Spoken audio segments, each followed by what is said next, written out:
Study IQ IAS, अब तैयारी हुई अफोर्डेबल। दोस्तों, क्या आपने स्पोर्ट्स में होने वाली बेटिंग के बारे में सुना है? वही बेटिंग जिसमें इन्वॉल्व दो या दो से ज्यादा पार्टीज किसी खेल में हार या जीत को प्रेडिक्ट करते हुए अपना पैसा दांव पर लगाती हैं। खेल के अंत में जिसका प्रेडिक्शन सही निकलता है वो जीत जाता है। लीगल और इलीगल दोनों तरीकों से रन होने वाली ये बेटिंग एक्टिविटीज हॉर्स रेसेस जैसे शॉर्ट ड्यूरेशन गेम से लेकर क्रिकेट जैसे लॉन्ग ड्यूरेशन गेम तक में देखने को मिलती है। ड्रीम 11 या Bet365 ऐसी एप्स हैं जो इलीगल वे में लोगों को बेटिंग करने का प्लेटफॉर्म प्रोवाइड कराती हैं। लेकिन दोस्तों, बेटिंग का दायरा केवल खेलों तक ही सीमित नहीं है, बल्कि आज बेटिंग अनेक स्फीयर्स के साथ जुड़ गया है। उदाहरण के तौर पर लोग इलेक्शंस में कौन सी पार्टी कितनी सीट्स पर जीतेगी इस पर भी बेटिंग करते हैं। ऐसा ही एक स्फीयर है शेयर मार्केट। दरअसल कुछ लोग शेयर या स्टॉक मार्केट को भी बेटिंग से जोड़कर देखते हैं। आने वाले समय में किसी शेयर का प्राइस ऊपर जाएगा या नीचे, ये प्रेडिक्ट करते हुए एक व्यक्ति अपना पैसा शेयर मार्केट में लगाता है। अगर उसका प्रेडिक्शन सही निकलता है तो वो उससे प्रॉफिट बना लेता है, और अगर उसकी कैलकुलेशन गलत हुई तो उसे नुकसान उठाना पड़ता है। पर क्या हो अगर इस बेटिंग में मैच फिक्सिंग का तड़का लगा दिया जाए, जहां आप अलग अलग तरीकों को अपनाकर मैच शुरू होने के पहले ही उसका आउटकम फिक्स कर दें। ऐसे में कंपैरेटिवली फेयर लगने वाली बेटिंग भी अपने आप में एक कॉन्स्पिरेसी या षड्यंत्र में बदल जाएगी। दोस्तों, ऐसी एक मैच फिक्सिंग हाल ही में हम सबकी आंखों के सामने हुई, जहां फिक्सिंग करने वालों ने पूरी सीनाजोरी के साथ सबको ये बताया कि वो मैच फिक्सिंग कर रहे हैं, लेकिन फिर भी हम इस फिक्सिंग को देखकर अनदेखा कर दिया। जी हाँ दोस्तों, हम बात कर रहे हैं इंडियन शेयर मार्केट में सुनामी लाने वाली हिंडनबर्ग रिसर्च की। वही हिंडनबर्ग रिसर्च जिसकी एक रिपोर्ट ने न केवल अडानी ग्रुप की लिस्टेड 7 कंपनीज के मार्केट वैल्यूएशन को 125 बिलियन US डॉलर से भी ज्यादा का झटका दिया है, बल्कि जिसने फंडामेंटली स्ट्रॉन्ग कहे जाने वाले इंडियन स्टॉक मार्केट को भी मुंह के बल गिरने पर मजबूर कर दिया। लेकिन इन सब के पीछे किसी ने इस बात पर गौर नहीं किया कि जहां एक तरफ इस मार्केट क्रैश से इंडियन इन्वेस्टर्स खून के आंसू रो रहे थे, वहीं दूसरी तरफ हिंडनबर्ग पर्दे के पीछे बैठकर अपनी जेबें भर रहा था। तो आप पूछेंगे कि वो कैसे? तो चलिए आज के हमारे इस वीडियो डिस्कशन में हम हिंडनबर्ग रिसर्च के काम करने का तरीका और वो पैसे कैसे कमाते हैं इस पर चर्चा करेंगे, या फिर दूसरी भाषा में कहें तो हिंडनबर्ग का वो चेहरा जो अभी तक सबसे छिपा हुआ है वो आपके सामने लाने की कोशिश करेंगे। लेकिन आगे बढ़ने से पहले मैं आपको बता दूं कि इस वीडियो की importance UPSC mains GS paper 3 के इंडियन इकोनॉमी और पेपर 4 के एथिक्स एंड कॉर्पोरेट गवर्नेंस से रिलेटेड सेक्शन के लिहाज से काफी इंपॉर्टेंट है। इसके बारे में हम वीडियो के अंत में और भी बात करेंगे, पर फिलहाल के लिए अपने डिस्कशन को हम आगे बढ़ाते हैं। दोस्तों, प्रीलिम्स को यूपीएससी की परीक्षा का आयरन गेट माना जाता है, क्योंकि 10 लाख बच्चों में से प्रीलिम्स में मात्र 10,000 बच्चे मेंस लिखने के लिए सिलेक्ट होते हैं, जो इस एग्जाम के सिलेक्शन रेट को 1% से भी कम कर देता है। और इसी दुविधा और कठिनाई को समझते हुए स्टडी IQ अब सबके लिए लेकर आया है SIP यानी सक्सेस इन प्रीलिम्स प्रोग्राम, जिसके अंतर्गत मात्र 90 दिनों में आप प्रीलिम्स के आयरन गेट को क्रॉस करने में सक्षम हो जाएंगे। क्योंकि इस प्रोग्राम में आपको भारत की सबसे बेहतरीन फैकल्टीज से 200+ आवर्स की लाइव रिवीजन क्लासेस मिलेंगी, और इन लेक्चर्स के बाद आपको रिवीजन बुकलेट्स मिलेंगी जिससे आप स्टैटिक और करंट कंटेंट को रिवाइज कर पाएंगे। CSAT की वर्कशॉप्स होंगी, और साथ में आपको मिलेंगे यूपीएससी की मिरर टेस्ट और ऑल इंडिया ओपन टेस्ट, जो आपको आपकी तैयारी का सही फीडबैक देंगे। दोस्तों, इस प्रोग्राम के अंतर्गत इन बैचेस में क्लासेस की स्टार्टिंग 7 फरवरी इवनिंग 7 PM से हो रही है। पर आपको ध्यान रखना है कि इसमें अवेल करते वक्त आपको AG लाइव कूपन कोड जरूर यूज करना है, जिससे इस प्रोग्राम के प्राइसेस ऑलमोस्ट हाफ हो जाएंगे, और मात्र 6,000 रुपीज के सुपर डिस्काउंटेड प्राइस पे आप इन बैचेस को अवेल कर पाएंगे। इन बैचेस से रिलेटेड सभी इंपॉर्टेंट लिंक्स आपको पिन कमेंट और डिस्क्रिप्शन में मिल जाएंगी। बाकी सभी अपडेट्स के लिए आप मुझे मेरे सोशल मीडिया हैंडल्स पे फॉलो कर सकते हैं। दोस्तों, 27 जनवरी को अडानी एंटरप्राइजेस अपने इन्वेस्टर्स के लिए 20,000 करोड़ रुपीस के शेयर्स का ऑफर रिलीज करने को तैयार थी। State control life insurer LIC Adani enterprises limited की न्यू FPO यानी फॉलो ऑन पब्लिक ऑफरिंग में भी एंकर इन्वेस्टर थे, और प्रोस्पेक्टिव इन्वेस्टर्स के साथ साथ सारा शेयर मार्केट अडानी ग्रुप के इस FPO का दिल थाम कर वेट कर रहा था। ऐसा इसलिए था क्योंकि बीते सालों में अडानी ग्रुप की ग्रोथ को देखते हुए सभी ये मानकर बैठे थे कि अडानी एंटरप्राइजेस का ये FPO इन्वेस्टमेंट प्रॉफिट्स का एक श्योर शॉट फॉर्मूला बनने वाला है।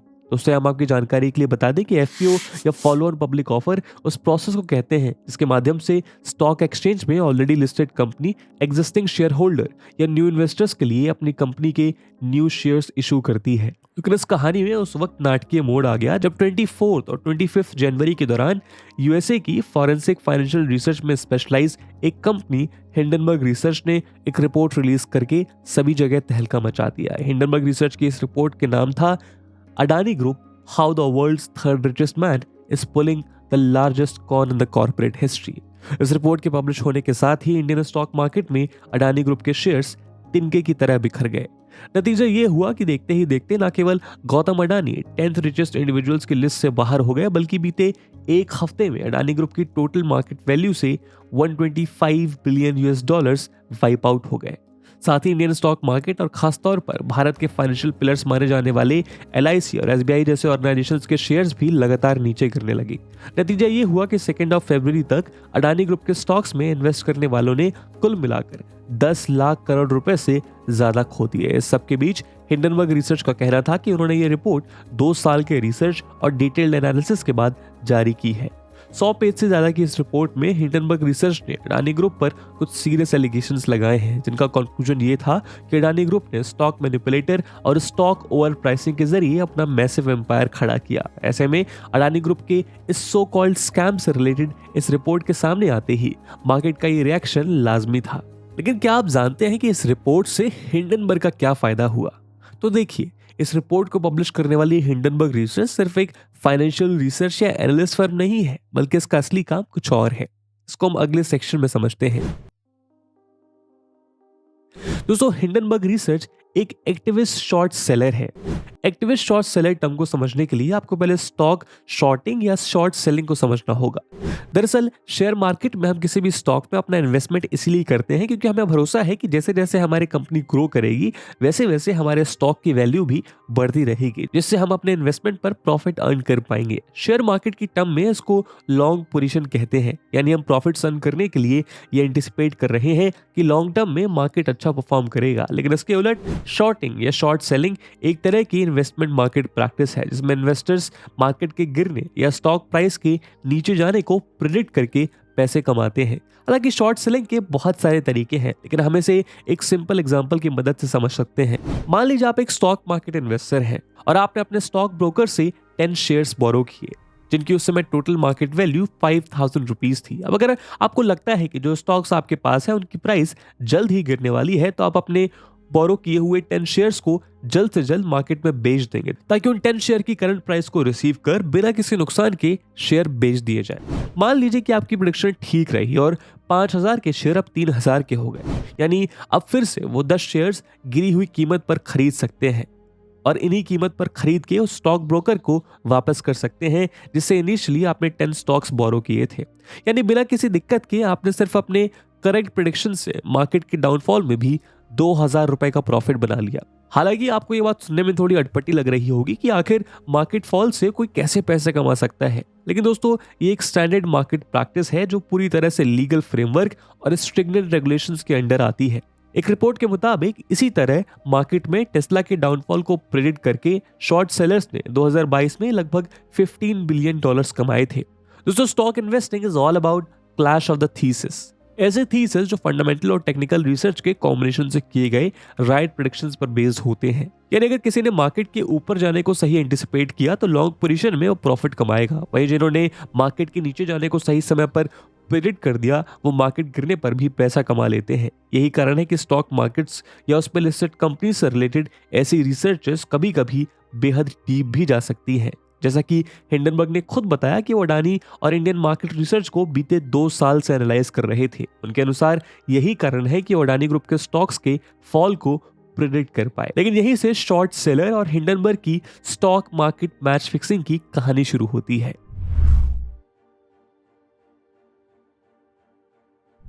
दोस्तों, जब हिंडनबर्ग रिसर्च ने 24 और 25 जनवरी के दौरान अपनी रिपोर्ट पब्लिश की, तब उसने खुद ये डिक्लेयर किया कि वो अडानी ग्रुप को शॉर्ट कर रहा है। यानी चूंकि अडानी ग्रुप एक डूबता हुआ जहाज है, वो बल्क में अपने शेयर सेल करेगा।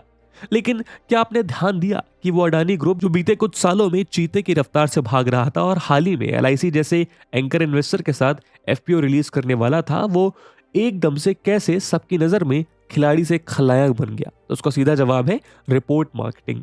दोस्तों, हिंडनबर्ग रिसर्च आज के समय दोस्तों हिंडनबर्ग रिसर्च आज से महज 5 से 6 साल पहले 2017 में एग्जिस्टेंस में आई थी। साल 2021 में जिस रिसर्च ऑर्गेनाइजेशन के पास महज 10 एम्प्लॉयज काम करते थे, उसने एकदम से सारी दुनिया को यह विश्वास दिला दिया कि एक मल्टी बिलियन डॉलर कंपनी का सूर्य अस्त हो चुका है।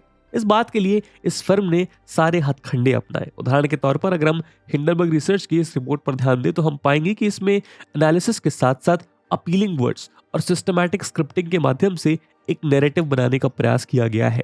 जैसे कि इस रिपोर्ट में कहा गया है कि Adani group is pulling the largest con in corporate history. साथ ही गौतम अडानी पर भी पर्सनल अटैक करते हुए हिंडनबर्ग रिपोर्ट कहती है कि आमतौर पर गौतम अडानी अपने पब्लिक इंटरव्यूज में क्लेम करते हैं कि वो क्रिटिसिज्म के प्रति एक ओपन माइंड रखते हैं, लेकिन असल में गौतम अडानी अपने लिंक्स और पॉलिटिकल कनेक्शंस का इस्तेमाल करके क्रिटिकल जर्नलिस्ट और कमेंटेटर्स को या तो जेल में डलवा देते हैं या फिर लिटिगेशन के थ्रू उनकी बोलती बंद कर देते हैं। और इन्हीं ओवर ड्रामेटिक और हाइपोथेटिकल एलिगेशंस और स्टेटमेंट्स को देखकर साफ समझ आता है कि हिंडनबर्ग की असल मंशा कुछ और। ऐसे में सवाल यह है कि क्या इस रिपोर्ट को मार्केट मैनिपुलेशन टैक्टिक्स नहीं मानना चाहिए? आफ्टर ऑल इस तरह का हाइप क्रिएट करके अगर एक कंपनी खुद प्रॉफिट कमा रही है तो हम इस रिपोर्ट को चाहे किसी भी चश्मे से देखें, इसकी टाइमिंग और मॉडस ऑपरेंडी में बड़े बड़े लूपहोल्स नजर आते हैं।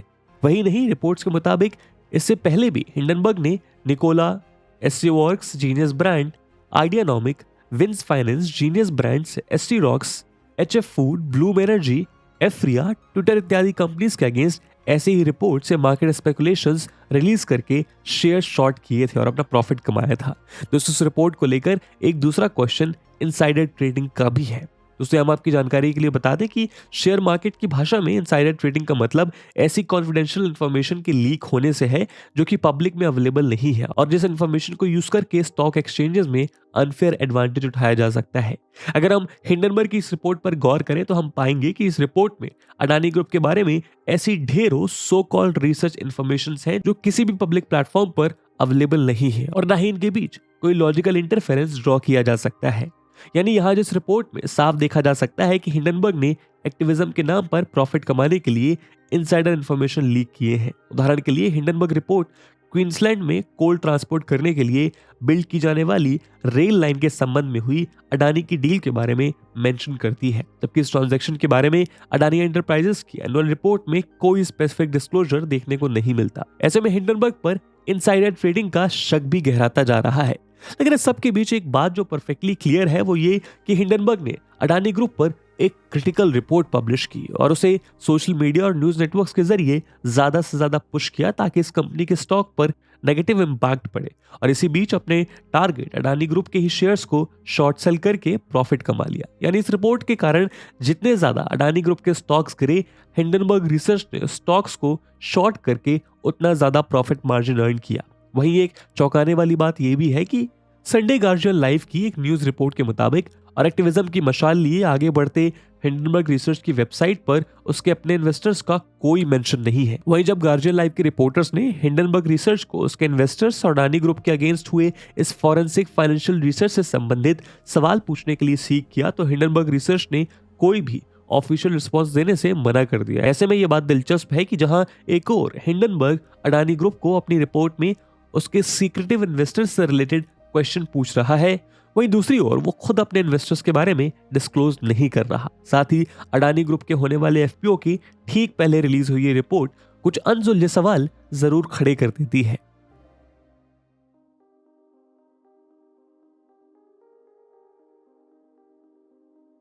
दोस्तों इस रिपोर्ट के आने के बाद से ही अडानी ग्रुप लगातार बैकफुट पे जाता दिखाई दे रहा है, जहां एक और अडानी ग्रुप के टॉप लीगल ऑफिसर जतिन जलुंधवाला का कहना है कि ये रिपोर्ट एक मैलिशियसली मिस्चीवियस अनरिसर्च रिपोर्ट है जिसका मकसद न सिर्फ एक भारतीय कंपनी को पीछे ढकेलना है बल्कि इंडियन फाइनेंशियल मार्केट और इन्वेस्टर्स को भी नेगेटिवली अफेक्ट करना है। वहीं दूसरी ओर अडानी ग्रुप ने हिंडनबर्ग रिसर्च के अगेंस्ट इंडिया और यूएस दोनों में ही लीगल प्यूनिटिव एक्शंस लेने का फैसला किया है। वहीं इस रिपोर्ट के रिप्लाई में अडानी ग्रुप ने एक 400 पेजेस से भी ज्यादा का एक काउंटर रिपोर्ट पब्लिश की है। साथ ही इन्वेस्टर्स और वॉलेटाइल मार्केट को देखते हुए अडानी ग्रुप ने अपने ओवर सब्सक्राइब्ड एफपीओ को भी विड्रॉ करते हुए इन्वेस्टर्स को उनका पैसा लौटाने का फैसला किया है। लेकिन इस सबके बीच ही स्टैंडर्ड्स एंड पुअर्स ने अडानी ग्रुप के आउटलुक को नेगेटिव टैग दे दिया। यही नहीं, यूएसए में अडानी ग्रुप की 3 कंपनीज के एडिशनल सर्विलेंस मेजर्स में डाले जाने के बाद S&P डॉ जोन्स सस्टेनेबिलिटी इंडेक्सेस से अडानी एंटरप्राइजेस के शेयर्स को रिमूव करने का फैसला लिया गया, जिसे 7 फरवरी को इंप्लीमेंट कर दिया जाएगा। साथ ही आरबीआई ने भी इंडियन बैंक से अडानी ग्रुप के एक्सपोजर के डिटेल्स मंगवा लिए हैं। अडानी ग्रुप के अगेंस्ट भारत की सिक्योरिटीज मार्केट वॉचडॉग सेबी के इन्वेस्टिगेशन की मांग जोर पकड़ रही है। तो जाहिर है कि जल्द ही इस सारे घटनाक्रम के पीछे का सच सामने आ ही जाएगा। लेकिन इस सब के बीच भी जो वापस नहीं आएगा वो है इंडियन स्टॉक मार्केट के इन्वेस्टर्स का पैसा और इंडियन फाइनेंशियल सिस्टम की स्टेबिलिटी।